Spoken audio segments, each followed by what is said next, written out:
Story Freaks, welcome back to Cerita Aja. Lo inget video gue yang ini? Kalau misalkan buat kalian yang belum nonton, lo bisa klik di sini ya. Nah di situ gue pernah menyebutkan bahwa gue akan ngebahas tentang satu lagu yang dipercaya bisa mendatangkan makhluk halus. Nah lagu itu adalah lagu pengantar tidur anak-anak. Jadi di video gue kali ini gue akan ngebahas tentang misteri lagu Nina Bobo.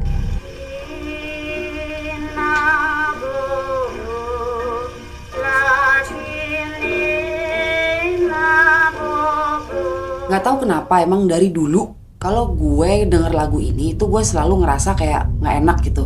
Kayak ya anak-anak kecil lain mungkin bisa tidur tapi gue enggak. Tapi untungnya almarhum nyokap gue sih gak pernah nyanyiin lagu ini ya. Nah ternyata memang lagu yang dipercaya ampuh buat nidurin anak-anak kecil ini punya misteri yang menyeramkan. Ada dua versi tentang kisah misteri lagu ini. Versi yang pertama yaitu versi Helenina. Pada tahun 1871, Helenina Mustika van Ronsnick lahir dari pasangan Kapten van Ronsnick yang berdarah Belanda dengan Mustika yang berdarah Jawa. Ibunya ini dikenal sebagai seorang penari. Helenina diketahui lahir pada zaman pendudukan kolonial Belanda. Jadi diceritakan bahwa gadis kecil ini menderita penyakit sulit tidur. Jadi dia kalau malam tuh gak bisa tidur, bahkan untuk memejamkan matanya dia susah. Nah jadi dia sering nangis kalau malam.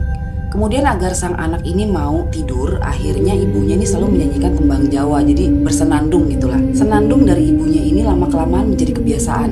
Jadi kalau misalkan ibunya tidak bersenandung, anaknya ini gak bisa tidur, terus nangis terus. Karena itu si ayahnya itu meminta istrinya untuk menciptakan satu lagu khusus untuk pengantar tidur bagi anaknya Helenina ini. Jadi alasannya juga supaya ayahnya ini bisa mengingat lagu inilah, jadi diciptakan lagu Nina Bobo ini. Pada tahun 1875, Helenina mengalami demam parah. Jadi dia demam tinggi, terus yang menyebabkan dia lebih susah tidur lagi. Jadi sepanjang malam tuh dia nangis saja. Nah, yang biasanya dengan pelukan ibunya, terus dengan nyanyian dari ibunya itu bisa bikin dia tenang, kali ini gak ada pengaruh, malah kesehatannya makin lama makin turun. Ada kabar yang menyebutkan bahwa sebenarnya Helenina ini hanya mempunyai satu ginjal. Jadi emang sudah disebutkan bahwa dia tidak akan bisa hidup lama. Hingga akhirnya pada tahun 1878, di usianya yang ke-6 tahun, Helenina meninggal dunia. 1 minggu setelah kematian putrinya, ayahnya ini selalu mendengar kalau istrinya ini selalu menyanyikan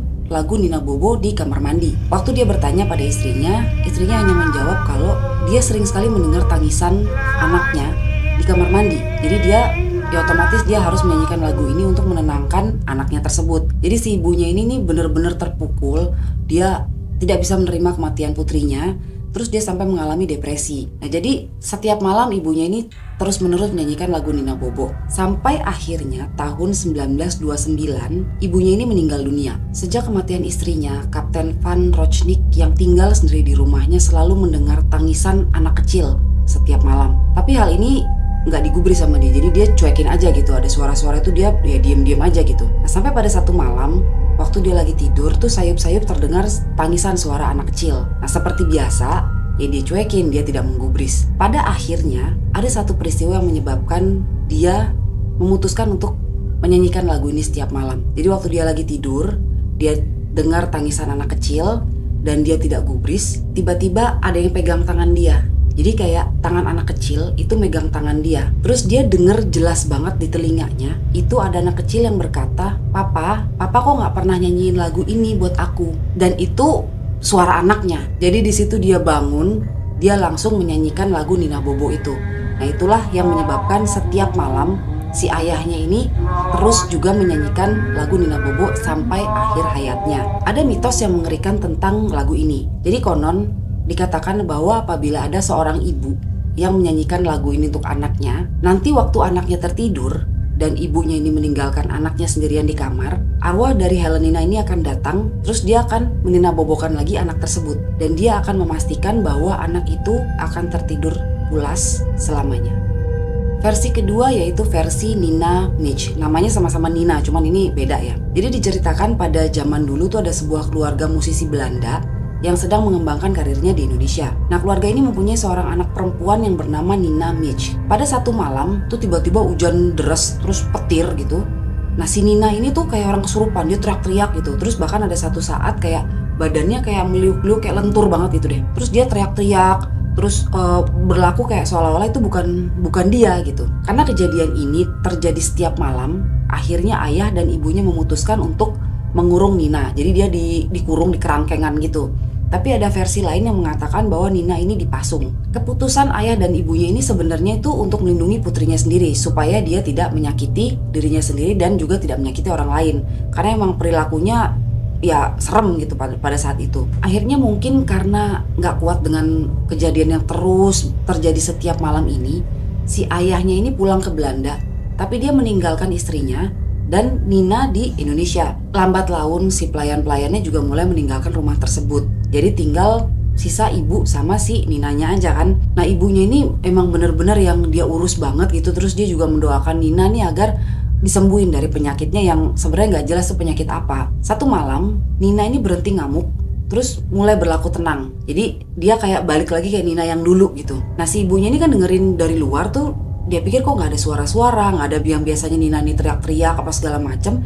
Ini kok tenang banget gitu. Nah ibunya datang ke tempat itu untuk melihat kondisi anaknya. Sang ibu yang kemudian menjenguk anaknya ini tuh merasa kasihan lihat kondisinya Nina, karena saat itu tuh dia bener-bener udah pucat, terus yang wah berantakan terus kurus kayak segala macam ya. Namanya juga udah dalam kurungan berapa lama. Terus juga yang di versi lain dipasung tuh lebih parah lagi kan kondisinya kalau misalkan kayak gitu. Terus tiba-tiba Ninanya ini meminta ibunya untuk menyanyikan lagu pengantar tidur. Dia mengatakan pada ibunya bahwa dia tuh capek banget terus pengen istirahat. Nah, akhirnya ibunya ini menyanyikan lagu Nina Bobo. Terus akhirnya si Nina ini tertidur pules, sangat pules sampai dia tidak terbangun lagi. Sebenarnya banyak sekali lagu-lagu pengantar tidur untuk anak-anak di Indonesia ini. Ya cuman mungkin karena misalkan kita taunya hanya itu aja, jadi nggak terlalu banyak yang kita tahu. Jadi kalau misalkan lo ada yang tahu tentang lagu-lagu pengantar tidur yang kebetulan juga dipercaya bisa memanggil makhluk halus, lo bisa share di komen ya. So segitu dulu video gue kali ini. Terima kasih karena sudah menonton. Stay tune terus di video gue. Jangan lupa untuk subscribe, like, comment, and share, supaya lo gak ketinggalan video-video dari gue. Karena lo gak akan tahu misteri apa yang akan terjadi di sekitar lo. Gue Erika, stay freak.